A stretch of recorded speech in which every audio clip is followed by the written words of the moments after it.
રાજકોટ જિલ્લાનું વિછિયા તાલુકાનો કાંસકોજા ગામનો હું રહીશ છું.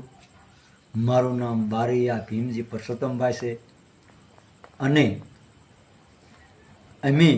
લોકો ખેતી કામ કરીએ છીએ અને અમારી ખેતીની અંદર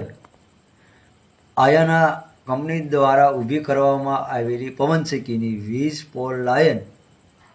અમારે નામંજૂરી હોવા છતાં એ લોકોએ વિના એગ્રીમેન્ટ કર્યા વિના અમારા માલિકીની અંદર બળજબરીપૂર્વક જે આયાના કંપનીના કોન્ટ્રાક્ટરો જે આયર સમાજના હોય છે અને અમુક ઘણા સમાજના હોય છે, જે 10-12 જણા માથે 12 માણસો હોવાથી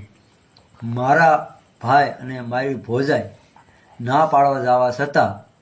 એ લોકોએ બળજબરીપૂર્વક એ લોકોએ અને અમારી જમીનની અંદર તાર બાંધી દીધા અને ન કરવાના વર્તન કર્યા છે. તો આજ મારો ગુજરાતના કોળી સમાજ મારી વારી આવે અને ગુજરાતના એવા ઘણા અમારા મોટા નેતાઓ છે, જે ધારાસભ્યો પણ છે અને સંસદ સભ્યો છે, તે ખાસ કરી અને મારી વારી આવે અને માને ન્યાય આપે